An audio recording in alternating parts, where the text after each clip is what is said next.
At the heart of America is a dirty and shameful reality. Everyone knows it exists, but the devastating impact it has left on generations of people has been glossed over and even ignored, especially by those who still benefit from it. Our American history is rooted in racism. More obvious chapters include the decimation of Native American populations, slavery, segregation, and the Jim Crow era. Most Americans have learned about, or at least heard of these events. But ask them about the eugenics movement, or when homegrown extremists filled Madison Square Garden for a Nazi rally, or how Henry Ford's hatred of Jews helped inspire Adolf Hitler, and you're likely to get a blank stare. It's time to explore these overlooked events that don't make it into our history books and correct the record for the people harmed by them, to trace our past to modern tragedies and learn how folks over the centuries have fought back. We need to confront our racist history so that we might have a chance to defeat it once and for all. I'm Christian Picciolini, a former white supremacist who became an anti-racist activist and a bringer of hard truths. On each episode of F Your Racist History, you'll learn about America's conveniently overlooked racist origin stories. Join me as we yank off the hood and expose the lies behind some of America's so-called triumphs and heroes.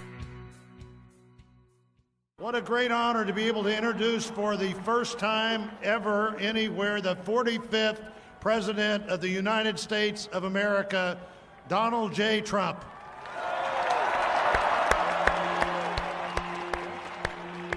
When Americans cast their vote for President of the United States, who exactly are we voting for? We check a box next to a candidate's name, get an I voted sticker to display on our lapels to signify we've performed our civic duty, and hope like hell our chosen candidate wins. But in reality, we aren't actually casting a ballot for that person to represent us. Instead, we vote for a group of partisan electors selected well before the election by either the Republican or Democrat parties in our state to place our votes for us. Then, depending on which presidential candidate gets the most votes in that state or wins the most congressional districts, the chosen group of electors then go to the United States Capitol in December and place their votes, not necessarily yours, for the next president. This process is called the Electoral College, and it's how America has elected its president every 4 years since the ratification of the U.S. Constitution in 1787. Why, though? Why don't we rely on the popular vote to choose our president? Whoever gets the most votes should win that privilege, right? Like so many things in America, we need to go back to our country's founding to understand why and where we are today.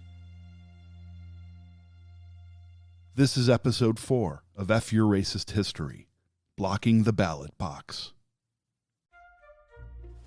By 1787, the original signatories of the predecessor of the United States Constitution, the Articles of Confederation, realized they had a looming problem. The federal government, under the Articles, lacked the power to do anything other than flaccidly exist. Framers of the Articles of Confederation hadn't conceived the executive and judicial branches of government yet, which meant they couldn't enforce federal laws. They also didn't have a mechanism to collect much-needed taxes, which meant they couldn't fund a standing army and had to rely on private militias to put down unrest or to defend themselves against invasion. The 13 original states maintained autonomous governments, brokered their own trade agreements, and kept independent currency systems. The United States was hardly united at all. Something had to be done to foster cooperation if this fledgling nation was to survive. At the Constitutional Convention in Philadelphia in 1787, the framers set out to solve these problems and position the United States government as supreme leader of the 13 states. You may recognize some of the attendees: George Washington, James Madison, Alexander Hamilton, Benjamin Franklin, Thomas Jefferson, and John Adams. A formation of an executive branch was paramount. But how would they elect someone to fill the highest office of the land? By popular vote? Nope. James Madison spent a few years reading every book he could about failed democracies of the past. He concluded that too much involvement in government by the people could lead to mob rule, spelling certain death for the new democratic republic. In other words, they felt too much democracy could inadvertently usurp their power and transfer it to those who were so-called less reputable. You know, like women and people of color. As a compromise between either a straight congressional or popular vote to elect the president, the framers instead outlined a system called the Electoral College. Here's the gist of how it works. Before every presidential election, each political party proposes a slate of electors equal to the number of representatives and senators in each state. As previously mentioned, when a citizen casts a vote for a candidate, they vote for the electors selected by that candidate's party, not the actual candidate whose name they check on the ballot. Then, after the general election happens in November every 4 years, the electors whose party won the general election go to Washington, D.C. and cast their votes for their respective party's candidate. End of story. Or is it? While it's rare, there have been 5 instances in U.S. history where a candidate who didn't win the popular vote won the Oval Office. John Quincy Adams did it in 1824, Rutherford B. Hayes in 1876, Benjamin Harrison in 1888, George W. Bush in 2000, and most recently, Donald J. Trump in 2016, when he lost the popular vote to Hillary Clinton. Oh, are you happy you voted for me? You are so lucky that I gave you that privilege. So how exactly does racism fit into the Electoral College equation? Well, for one, the original framers baked it into what's called apportionment, which is a fancy word for figuring out how many representatives each state ultimately sends to Congress to place those votes for president. It's based on the American population census count, and at the Constitutional Convention in 1787, there was a massive argument about how to count enslaved blacks as voters in the southern United States, i.e., were they people or property? The idea of a popular vote threatened Southern slave owners' power, and plenty of the U.S. Constitution's original drafters and signers were squarely in the pro-slavery camp. The southern states had roughly the same population density as the northern states, but 1/3 of the South's population was made up of enslaved people who had no rights and could not vote, putting Southern whites at a disadvantage in the event of an election of a president by popular vote. At the time, you could only vote if you paid taxes, and you could only pay taxes if you were considered a person. For all intents and purposes, a white man. At the Constitutional Convention, when the issue of taxation of slave property came up, white slave owners initially argued that they shouldn't be taxed for enslaved people as whole people, because they believed blacks were inherently inferior to whites. 3/5 was the amount agreed upon that a slave owner should be taxed for a black slave. However, when the issue of elected representation for those same slaves came up, it was determined that a periodic census of free citizens would dictate the amount of representation a state had in the federal government. The states with enslaved people suddenly did an about-face and claimed their slave labor was just as valuable as free labor in the North and should therefore afford them just as much representation.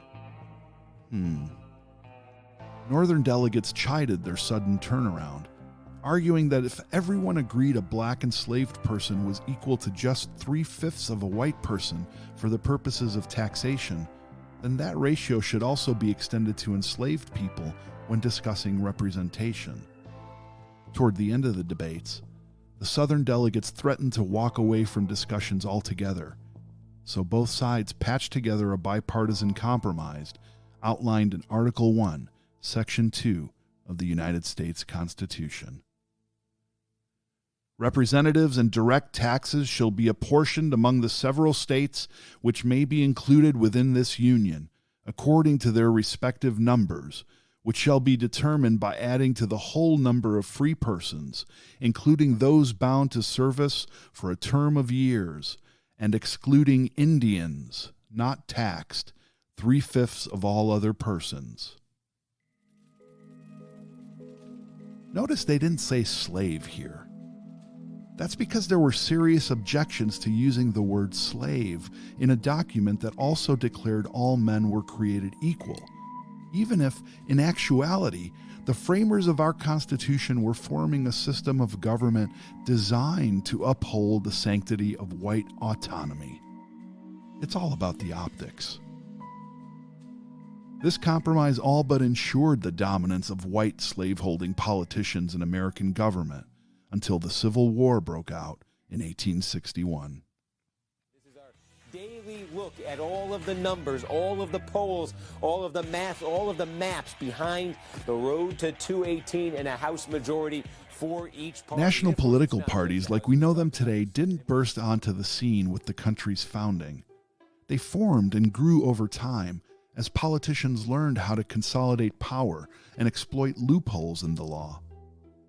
It didn't take long for politicians to figure out that drawing congressional district maps in specific ways had huge political advantages. Southern politicians started drawing their congressional maps toward large slave-owning districts, starting with Virginia in 1788. But the practice gained its well-known name of gerrymandering in 1812, when a governor from Massachusetts signed a bill allowing a controversial new redistricting plan. Elbridge Gerry was born in Marblehead, Massachusetts in 1744. He entered into politics in 1772 on the eve of the American Revolution and became a founding father of the United States. He signed the Declaration of Independence, served on the Continental Congress, and participated in the Constitutional Convention.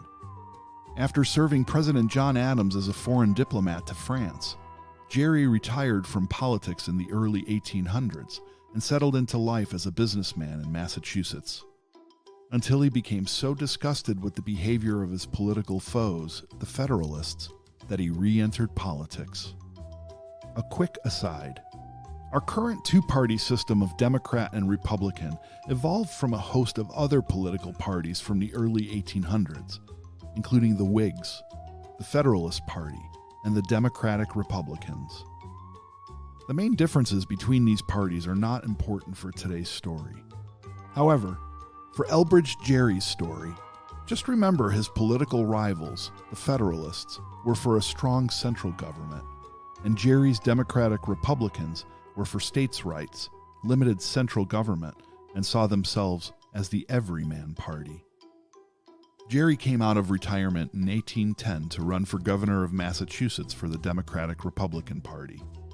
He claimed he did it to end partisan political warfare between his party and the Federalists, but his actions while in office were aggressively anti-Federalist. He had Federalist newspaper editors arrested for libel for speaking out against President James Madison's foreign policy. He purged Federalist officials from his state government and replaced them with loyal Democratic Republicans. Finally, after the Democratic Republican-dominated legislature redrew their state Senate districts to break up Federalist-controlled areas, Gerry signed a bill that allowed for the unusual redistricting plan that unquestionably benefited his party. Obviously, Federalists were outraged over the redrawn map, and soon Gerry became the subject of political jabs. An artist named Elkanah Tisdale doodled over Gerry's map and turned his freakishly redrawn district into an outline of a mythical salamander that was printed in newspapers nationwide.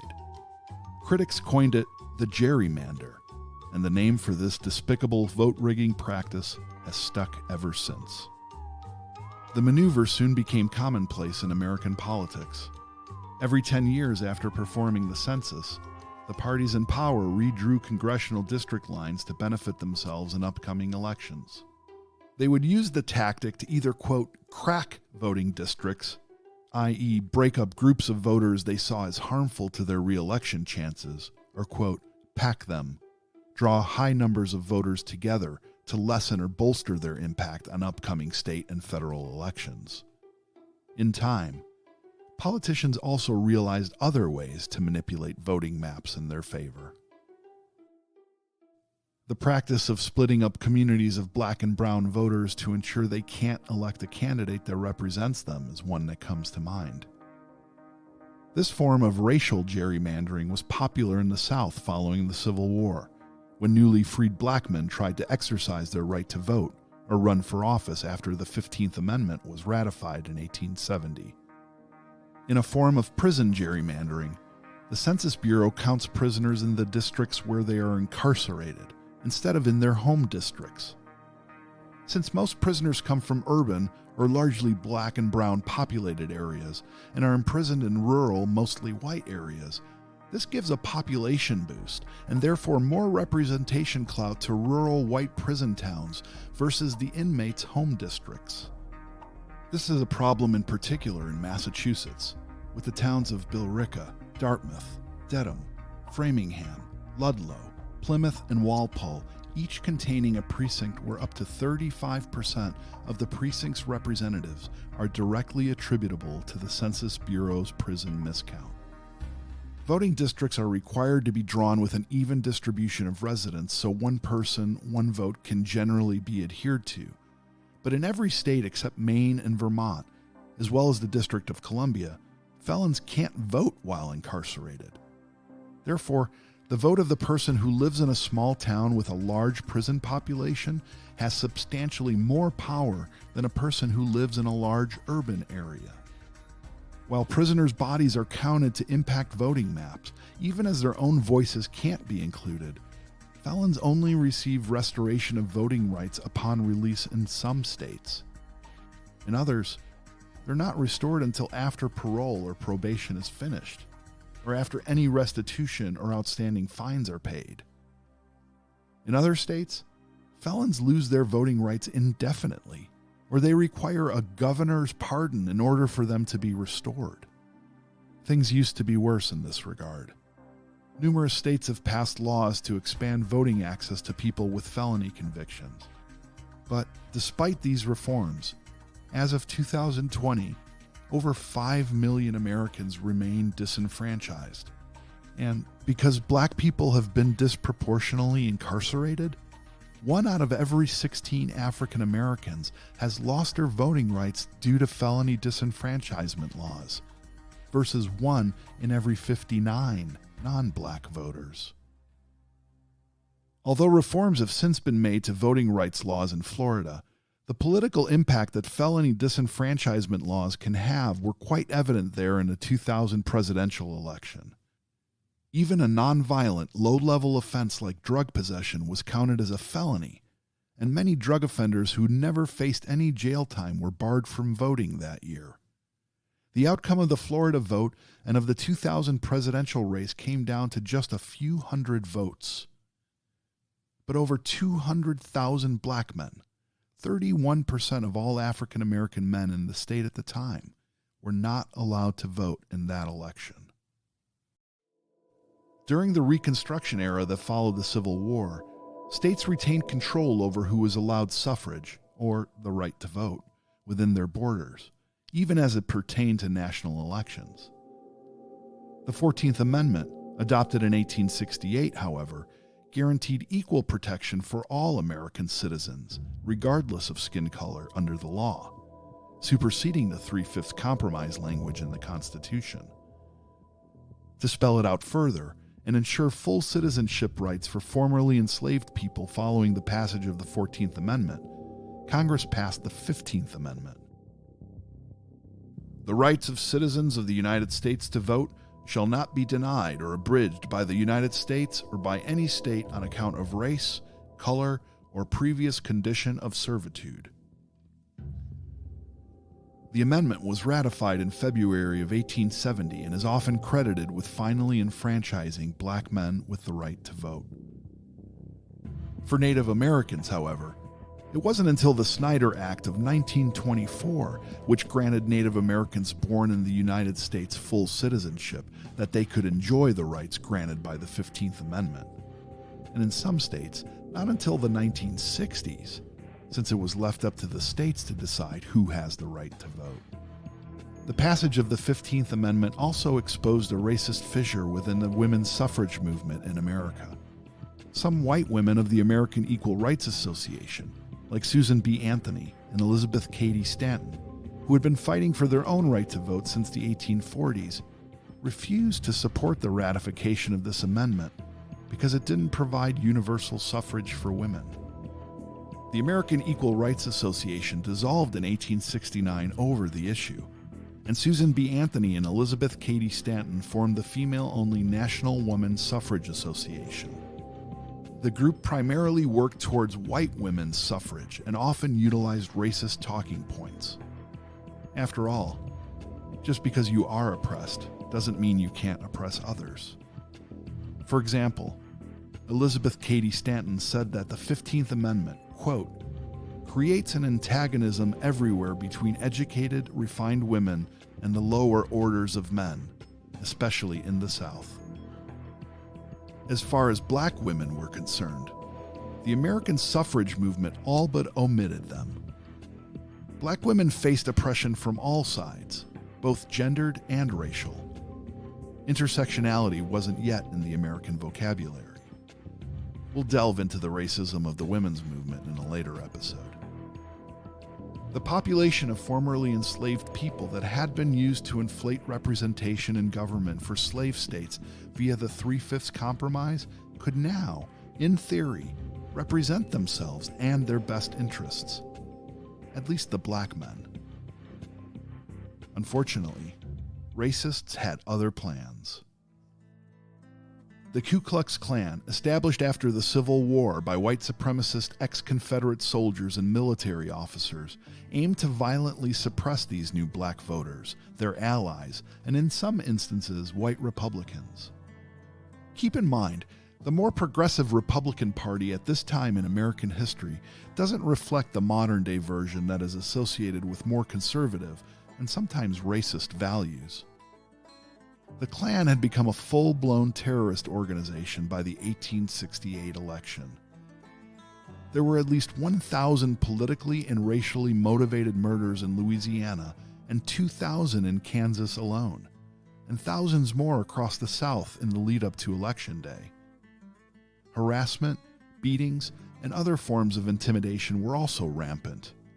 New Orleans had 21,000 registered Republican voters, but only 276 would cast their votes in the wake of violence surrounding that election season. Plantation owners also took full advantage of their workforce, in more ways than one, when it came to manipulating voting. Some proudly argued they gave their impoverished workers time off to vote, and sometimes even drove them to the polls themselves. This was an overt display of benevolence to promote the idea that they were just, kind, and law-abiding Southerners. An act that was meant to show the North that the South was rehabilitated, or even that there was nothing to worry about in the first place when it came to the disenfranchisement and treatment of formerly enslaved blacks. What was not on display, however, was their denial of fundamental voter education and the strong encouragement, often through violence, to vote for a particular candidate or candidates of the plantation owners' choosing. Violent suppression didn't apply only to voters, but black candidates and anyone deemed an ally as well. In fact, there wasn't a serious black candidate for U.S. president until George Edwin Turner ran in 1904 as an independent. His votes weren't recorded by any state, although estimates ranged from 2,000 to 65,000 votes nationally. The first black president would not be elected for over a century when Barack Obama made history in 2008. Representation in the United States government for people of color still remains unequal to this day. While the current Congress is the most racially diverse in the history of the country, only 124, or 23% of senators and representatives identify as black, Hispanic, Asian Pacific Islander, or Native American, despite 40% of the U.S. population identifying with those same communities.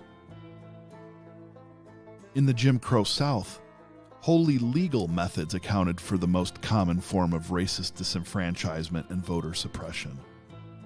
Remember, the original version of the Constitution did not guarantee suffrage, nor did the 15th Amendment. It merely stated that voting could not be denied based on race, color, or previous condition of servitude. Poll taxes and literacy tests, however, could instead be used to prevent people of color, and in some cases poor white men, from voting. As a reminder, generally only men could vote at this point in history, although some women could vote in newer western states like Wyoming. Poll taxes kept blacks, the working class, and the poor from voting, and were implemented in at least 21 states following the Civil War. My name is Dorothy Guilford. I was born May the 3rd, 1920 in Montgomery, Alabama, and I paid my poll tax that year and voted. I was nervous though, and then they abolished the poll tax, which I was glad because $1.50 was $1.50. These fees ranged from $1 to $3, or roughly $30 to $100 in today's money. While that may not sound like a huge expense, for the poorest people in society at the time, like servants, sharecroppers, factory workers, and laborers, it could often come down to a decision between using that money to feed their families or paying the poll tax. Ask yourself how you might choose given the same circumstances. Literacy tests were another common method to circumvent minority voting in the Jim Crow South. The state of Louisiana test went something like this.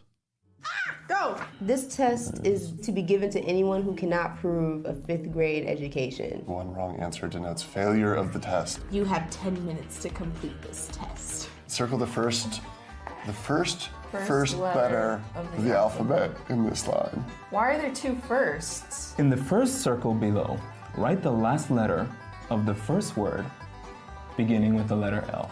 Yeah, that's where I'm like, what? Why does my head hurt? Cross out the number necessary when making the number below 1 million. That doesn't make sense to me. This is a literacy quiz? Draw a square with a triangle in it, and within that same triangle, draw a circle with a black dot. It's the Illuminati eye. Spelled backwards forwards. I think we gotta move faster. 30 questions, oh God. Killing this game. 2 minutes left. It's making me feel really competitive right now. Like, we have to... I'm dead. I'm just giving up. But no, we're gonna do this. Okay. This is hard. Could you confidently pass this convoluted and confusingly worded test? Literacy tests like this wouldn't be outlawed entirely until President Richard Nixon expanded the Voting Rights Act in 1970. A common phrase in American English, grandfathered in, is also derived from the Jim Crow era, when several states passed a law known as the Grandfather Clause. This racist law stated that if someone was allowed to vote before the 15th Amendment was passed, or if their ancestors, who were most certainly white, were allowed to vote, then they were exempt from having to take literacy tests or pay poll taxes. They were therefore grandfathered in to the right to vote. We may want to rethink our current common usage of this phrase. These various legal barriers and intimidation tactics were effective. By 1940, only 3% of eligible black voters in the South were registered to vote. Even when black voters did successfully cast a vote, racist gerrymandering prevented those votes from having any real impact on their representation. By the 1940s, racist apportionment, or the districting of politicians according to population, was such an enormous problem throughout the United States that the U.S. Supreme Court agreed to hear a case about it.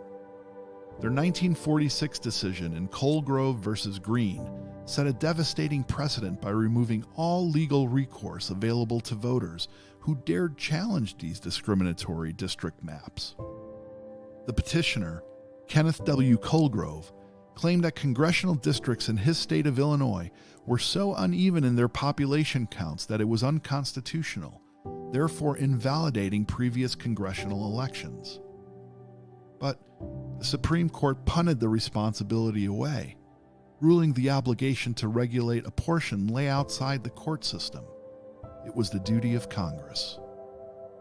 Basically, they put the power to stop racist and disenfranchising practices in the hands of the people who were the very proponents of it. Great plan. In the 1962 case of Baker versus Carr, however, the Supreme Court ultimately reversed its decision. The case involved a lawsuit that alleged the Tennessee state legislature had redrawn districts outside of accordance with state law. The district stuck with the Colgrove precedent that this was a political matter, not something that the justice system should get involved with.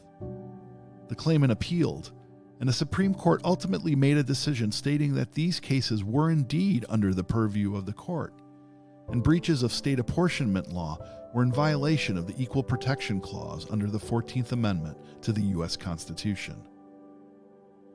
Then, at the height of the Civil Rights Movement in March of 1965, over 500 activists were attacked in a protest for fair and equal voting rights during a planned march from Selma to Montgomery, Alabama. You can never whip these boys if you don't keep you and them separate. I found that out in Birmingham.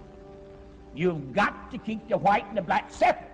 State troopers, rallied by Alabama politicians like George Wallace and Bull Connor, met peaceful protesters with violence, using nightsticks, dogs, and tear gas.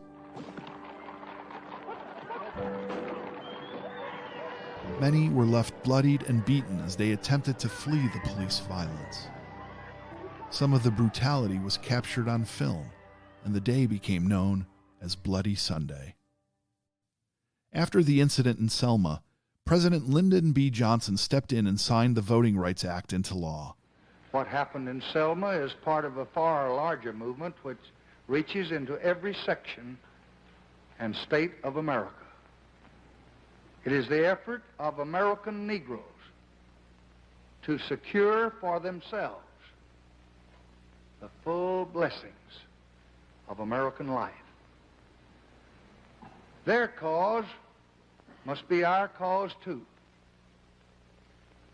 Because it's not just Negroes, but really it's all of us who must overcome the crippling legacy of bigotry and injustice. And we shall overcome. This act aimed to end predatory voter suppression laws and violence. It was intended to bolster the 14th and 15th Amendments with the premise of one person, one vote. By the end of 1965, over 250,000 more black people were registered to vote. States like Mississippi saw an increase in registered black voters from 6.7% in 1965, prior to the Voting Rights Act passage, to nearly 60% in 1967. The initial Voting Rights Act had limitations, though. For example, it only outlawed literacy tests in places with under 50% non-white eligible voter registration. In places that were mostly people of color, literacy tests remained alive and well until President Richard Nixon expanded the act in the 1970s. In part, this old provision had been included out of fear that Southern Democrats would filibuster or obstruct proceedings to avoid passing it at all. Unsurprisingly, the Voting Rights Act was not universally accepted. 85 representatives and 19 senators voted against the bill. Only 6 of the people who voted, in total, were black. Yet again, underscoring the lack of representation for people of color in Congress. While this was unprecedented and monumental legislation that made strides towards equity within our voting system, it ultimately had to be expanded 5 times to address all the Jim Crow-era suppression issues. And, sadly, barriers to the ballot box have continued to plague our system. The year 2010 was an especially bad year for voting rights. The U.S. Supreme Court reversed long-standing campaign finance restrictions and expanded the influence of wealthy donors, corporations, and special interest groups in our elections in the infamous Citizens United versus Federal Election Commission case. There aren't a lot of functioning democracies around the world that work this way, where you can basically have millionaires and billionaires bankrolling whoever they want, however they want, in some cases undisclosed. And what it means is ordinary Americans are shut out of the process. A conservative nonprofit group called Citizens United sued after the Federal Election Commission blocked it from promoting and airing a film criticizing presidential candidate Hillary Clinton. A 5-4 majority of the court sided with Citizens United, ruling that corporations and other outside groups can spend unlimited money on elections as part of First Amendment protections, so long as they are not formally coordinating with a candidate or political party. As the Brennan Center notes, quote, "The justices who voted with the majority assumed that independent spending cannot be corrupt and that the spending would be transparent, but both assumptions have proven to be incorrect. The creation of super PACs, or political action committees, which empower very wealthy donors, as well as the expansion of political spending from special interest groups and dark money through shadowy nonprofits that don't disclose their donors, have all been a devastating blow to a fair democratic election process." Also in 2010, Republicans, version 2.0 in this bizarro political world, took gerrymandering to an entirely new level. Dubbed Red Map, the redistricting majority project launched to target outlying congressional district races with thin margins that would otherwise never get any attention from the national party. Republicans funneled millions of dollars into flipping Democrat blue seats to Republican red. If they could take control in blue swing states like North Carolina, Michigan, Wisconsin, Ohio, and Pennsylvania, they would be able to redraw congressional maps in 2011 to help keep them in power for the next decade. Unsuspecting Democrats campaigning for re-election in districts with narrow margins across the United States suddenly found their voters besieged with mailed mudslinging flyers and aggressive muckraking television campaigns. The project was overwhelmingly successful. In 2010, Republicans gained nearly 700 state legislative seats, the largest increase either party has seen in modern history. By 2011, the sideswiped Democrats and newly empowered Republicans took turns redrawing their district maps to aggressively bolster their respective parties' interests in the future. I don't think anyone will be shocked to learn that communities of color were, quote, cracked and packed to the benefit of white politicians all over the country. The nearly decade-long case of Abbott versus Perez challenged district maps in Texas redrawn from 2011 to 2013. The plaintiff in this case argued that the redistricting was not done in good faith and was intended to dilute Black and Latinx votes. They claimed it was in reaction to 2010 census records that showed Black and Latinx people accounted for nearly 90% of Texas's growth between 2000 and 2010. While state courts found several districts in breach of the Voting Rights Act and guilty of racial gerrymandering, the defendants appealed up to the U.S. Supreme Court and the state's ruling was overturned. All but one House district, HD 90, was ruled constitutional in their findings. Legislators were ordered to redraw the offending district in 2019.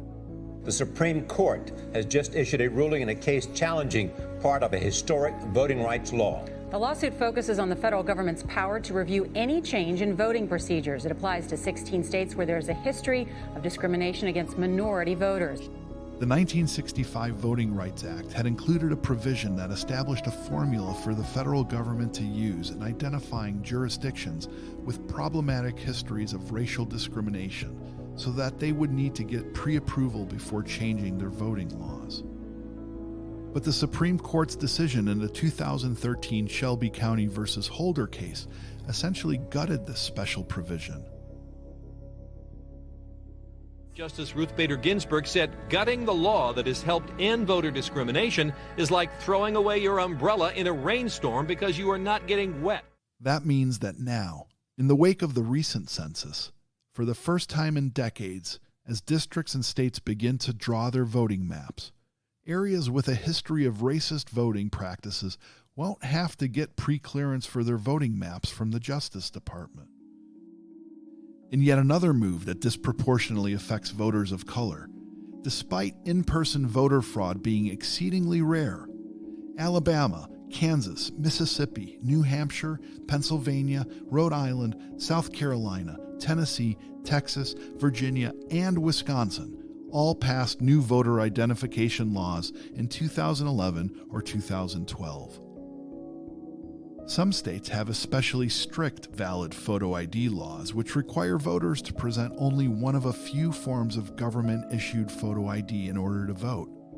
Even though, according to the American Civil Liberties Union, since 2000, quote, there were only 31 credible allegations of voter impersonation, during a time in which over 1 billion ballots were cast.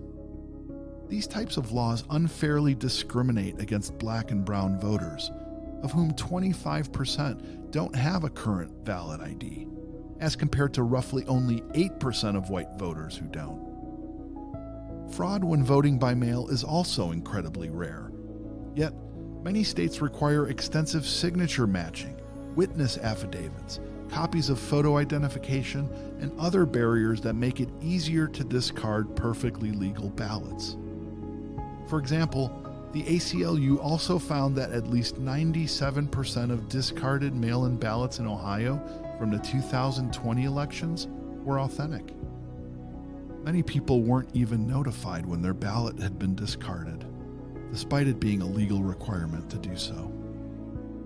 Do you believe that elections are essentially rigged? What I mean by rigged is this. We have a right to vote in the United States that is afforded to eligible American citizens. But we have seen over the last 20 years a constriction on who has the right to use that right. We have seen it through voter ID laws. You can't get on the rolls, and if you get on the rolls, you can't stay.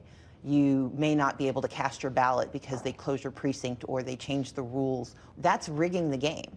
You've suggested that voter suppression is more insidious now in 2019 than it was even in the 60s. How so? We have always struggled with voter suppression, but what's happened in the last 20 years is that it's gone underground. It's no longer hoses and laws that say you cannot vote. It is this insidious nature that says it's race neutral, that we're just putting in these laws in place for everyone, but we know that it has a disproportionate effect on the communities that have long been marginalized. In response to record voter turnout in 2020, as well as voting rights activist and past gubernatorial candidate Stacey Abrams' successful voter registration initiative in Georgia that helped turn the state blue for the first time since 1992, Republicans have produced a slew of new voter suppression bills in 2021 aimed at making voting harder for most people. As of March 24, 2021, 361 bills aimed at restricting voting access have been introduced in 47 states. These bills include reducing access to early voter registration, early vote casting, and absentee voting. The sour cherry on top of this curdled sundae? Anticipating these changes will make voting on Election Day a much longer affair and may exclude the same people who have historically been underrepresented. And in some areas, polling places are even forbidden from handing out snacks and water to those who have long waits to vote. What's worse, some of these new bills regurgitate racist language from days gone by. For example, a Texas voter suppression bill recently introduced the phrase purity of the ballot box. Democratic Representative Rafael Anquia questioned the bill's sponsor, Republican Briscoe Cain, about whether or not he knew the origins of the terminology. Representative Cain admitted he had no idea, so Anquia proceeded to give the young representative a history lesson. Let's roll the clip. You chose a peculiar term in drafting this bill and it's on page 1, line 12. Do you have a copy of the bill in front of you? I do, yes, sir. And you talked about preserving the purity of the ballot box. Is that correct? Yeah, that's a quotation from the Texas Constitution. It'd be Article 6, Section 4. Right. And are you aware of the history behind that provision of the Constitution? I'm not. Okay. Are you aware that references to, quote, purity of the ballot box used throughout this country's history has been a justification for states to disenfranchise groups they deem unfit to vote or somehow lacking? I didn't know that. I thought it meant... Mr. Speaker. Following this embarrassing spectacle, the particular phrase was stricken from the bill, but the covert racist principles behind it remain. And at the time of this recording, the bill is predicted to pass into law. Too many of us and our elected officials don't know our history or don't care to address it, so we keep repeating it. So, how can we change course? It would take a constitutional amendment, which would require the votes of 2/3 of both chambers of Congress and 3/4 of the states to get rid of the Electoral College. It would take the same to undo Citizens United or a reversal by the Supreme Court, both of which are extremely unlikely in our current political climate. Advocates for abolishing the Electoral College say there's another possible way. A number of states have signed on to an agreement called the National Popular Vote Interstate Compact that guarantees their Electoral College votes to the winner of the popular vote, no matter the outcome of their individual states. The compact would only go into effect once the number of states involved surpasses the 270 Electoral College vote threshold that is required to win the presidency. As of November 5, 2020, 15 states and Washington, D.C. adopted legislation to join the National Popular Vote Interstate Compact. Together, they represent 196 Electoral College votes. A legislative effort to vastly reform our electoral process is underway, and is probably our best chance at getting fairer elections. We must push our elected officials to pass the For the People Act. Introduced on January 24, 2021, it aims to include automatic voter registration and other steps to modernize our elections, a national guarantee of free and fair elections without voter suppression, coupled with a commitment to restore the full protections of the Voting Rights Act, small donor public financing to empower ordinary Americans instead of big donors at no cost to taxpayers, and other critical campaign finance reforms, an end to partisan gerrymandering, and a much-needed overhaul of federal ethics rules. Critically, the act would thwart virtually every vote suppression bill currently pending in the states.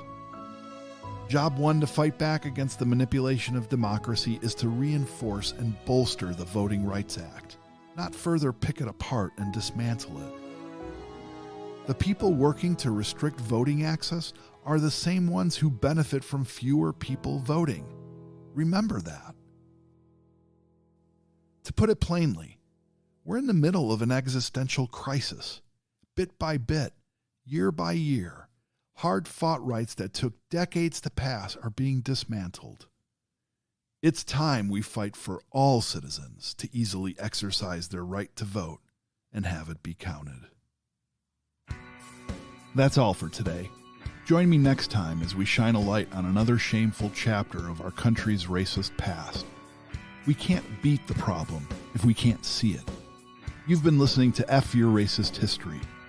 If you like what you've heard, do us a favor and rate us on whichever platform you listen on. It helps. You can get more information on this and other episodes at fyourracisthistory.com or on your favorite podcast app. F Your Racist History is produced by Goldmill Group and distributed by Sounder. This episode was researched, fact-checked, and written by Maggie Coomer and Jasmine Brand. Links to source material and references are included in the show notes. Our editor is Ken Pendola. Music is courtesy of Flatfoot 56. Jamie Moeller is our producer. And I'm the executive producer and your host, Christian Picciolini. Thank you for joining. See you next time.